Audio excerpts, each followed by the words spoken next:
délivrance. Je m'en vais à l'école. Après l'école de la délivrance, quand il va rentrer, il va dans le supermarché, il vole. Ou bien elle vole. Mais elle vient maintenant, elle était à l'école de la délivrance. Non, c'est pas ça. Christ est le même. Christ est le même. Même, je sais que nous sommes nombreux. Mais, faisons l'effort. Même 10 personnes, même 12 personnes, même 20 personnes.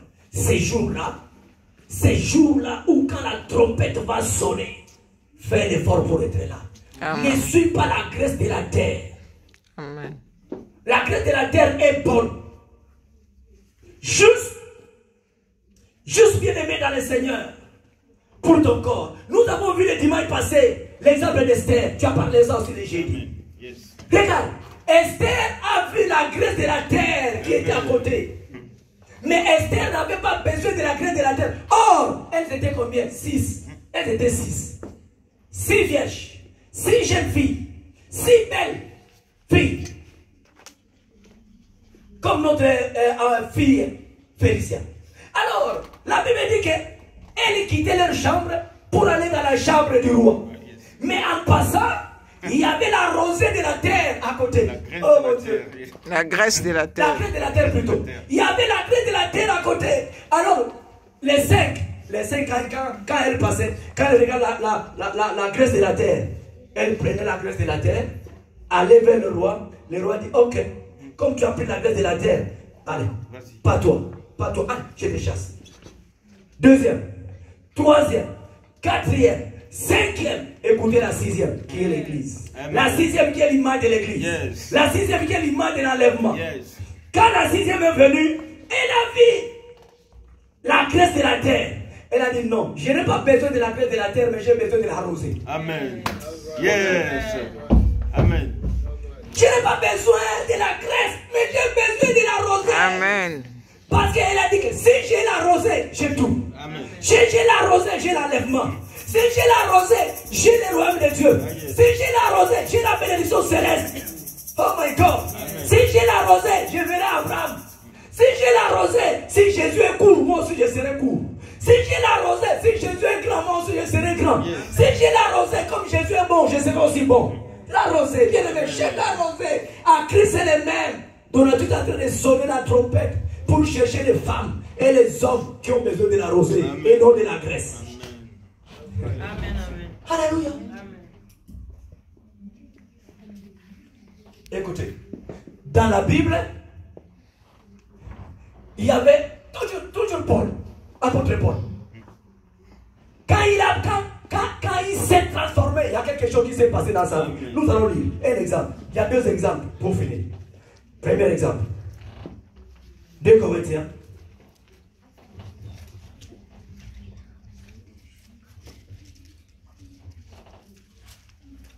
Ah, j'ai béni Dieu pour le confinement. Le confinement m'a aidé de manger la parole. Amen. De manger la parole. Maintenant, je vais venir vomir. Oh mon Dieu.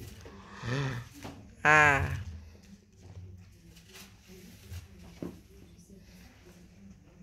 Deux Corinthiens. Celui qui a trouvé béni. 2 Corinthiens chapitre 12, verset 7 à 8.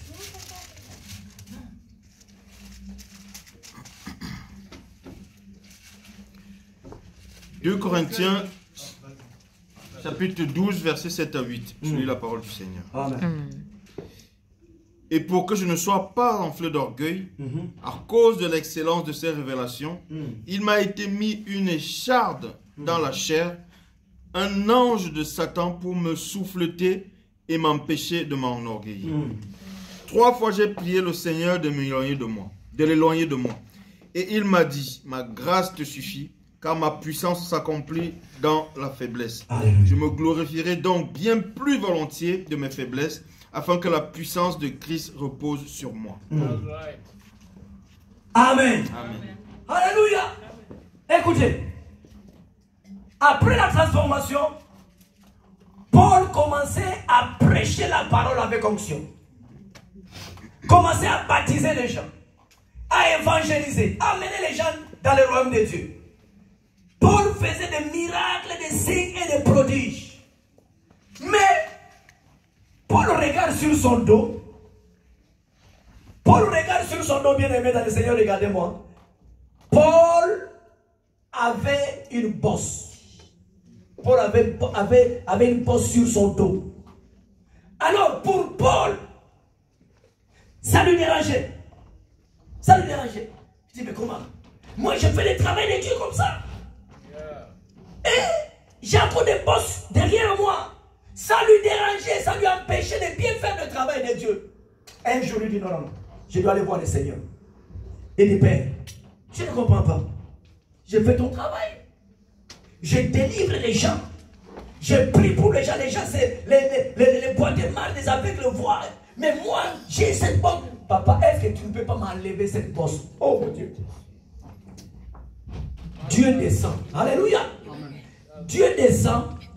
Dieu dit à Paul. Est-ce que tu crois que je ne vois pas? Moi, je vois. Je vois. Je vois ce qui te dérange. Mais écoute-moi, Paul. Ma grâce te suffit. Yes. Ma grâce te suffit. Bien-aimé, ma grâce te suffit signifie quoi? Ma grâce te suffit signifie, ce n'est pas cette bosse-là qui est le problème. Ce n'est pas cette bosse-là qui va t'empêcher de ne pas accéder dans le royaume de Dieu. Yes. Ce n'est pas ça qui va t'empêcher d'accéder dans le royaume de Dieu. Tu as déjà le royaume de Dieu, ça suffit. Amen. Même si tu as une bosse ou pas, mais tant que tu as le royaume de Dieu, C'est bon. c'est bon. Alléluia. Amen. Alléluia.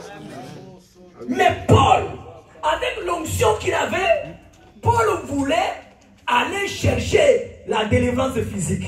Or, la délivrance physique ne peut pas l'amener dans le royaume de Dieu. C'est la délivrance spirituelle qu'il a reçue dans la route de Damas, qui est très importante que la délivrance du corps. Amen. Amen. Merci parce que vous comprenez.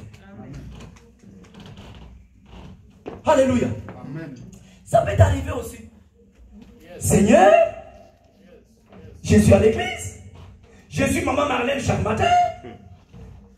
Je viens à l'église. J'ai la foi. J'ai la Bible. Je suis baptisé. Je donne mon offrande. Je donne ma dîme. Je suis là chaque mardi, chaque jeudi, chaque dimanche. Mais pourquoi ma vie? Pourquoi je suis comme ça? Pourquoi les enfants ne viennent pas? Pourquoi le travail ne vient pas? Pourquoi les papiers ne viennent pas? Pourquoi les maris ne viennent pas? Pourquoi ceci? Pourquoi je n'ai pas de voiture? Pourquoi ma voiture a vieilli? Pourquoi je n'ai plus de chaussures? Pourquoi je n'ai plus d'habits? Ça peut t'arriver. Mais laisse-moi te dire, bien-aimé dans le Seigneur, ce que tu as, la rosée du ciel est plus que ce que toi tu cherches. Amen. Yes. La rosée du ciel est plus que toi tu cherches. Donc ne crois pas que toi qui as la rosée du ciel, que les gens ne t'envient pas. Les gens t'envient. Amen. Les gens t'envient. Alléluia.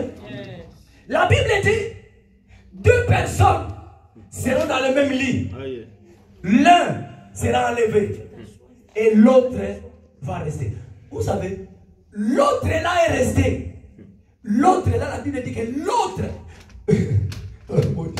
l'autre là est resté avec ses enfants, avec ses habits, avec son argent, avec son travail, avec ses voitures, avec son mariage, avec ses maternités. L'autre est resté. L'autre est resté. Mais toi, parce que tu es délivré de l'âme, parce que tu regardais la rosée, mais tu es parti. Lui, il est resté. Donc, au lieu de chercher la grâce de la terre, que l'autre aussi est resté avec, cherche plutôt la rosée du ciel. Pour partir et laisser l'autre sur le lit.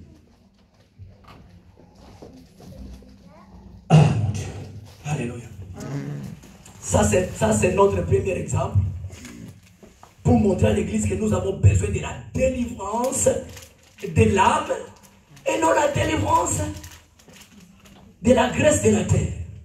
Des choses qui vont rester. Mais attends, je ne te dis pas que c'est mauvais. Non. Alléluia. Amen. Je ne te dis pas que prier pour toi pour avoir la délivrance afin que tu obtiennes le mariage, c'est pas mauvais. C'est pas mauvais. C'est bon. C'est bon. avoir des enfants, c'est bon. Je ne dis pas que c'est mauvais, c'est bon. Quand je suis allé voir ma femme pour la marier, écoutez, il y avait des bons qui sont passés avant moi. Des bons qui sont passés avant moi.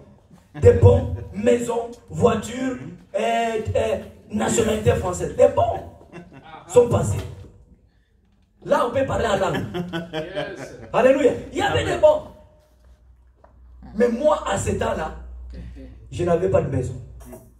Je n'avais pas de maison, je n'avais pas de travail, je n'avais rien.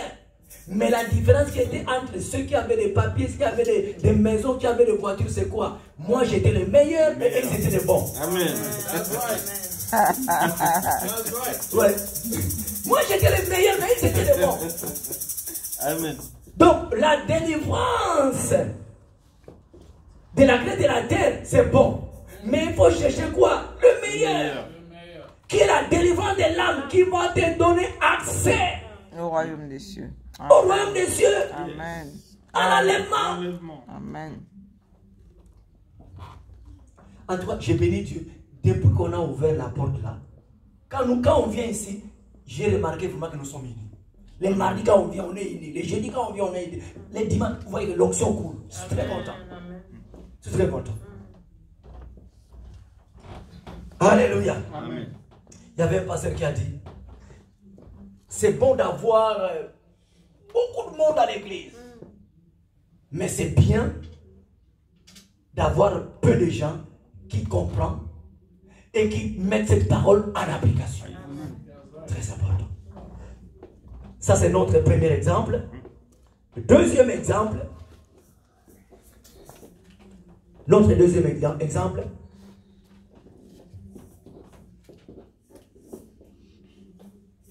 Quand apôtre Paul, excusez-moi, quand apôtre Paul a compris la réponse de Dieu, apôtre Paul maintenant commence à pleurer.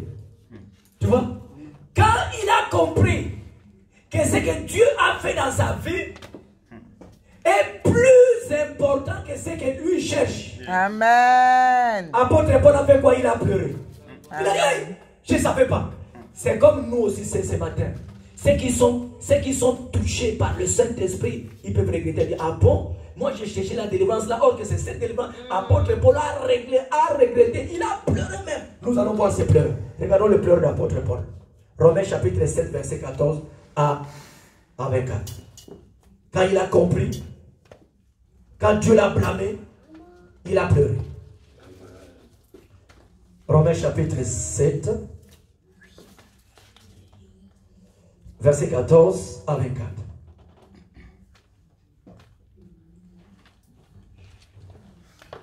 Romains chapitre 7, verset 14 à 24. Je lis la parole du Seigneur.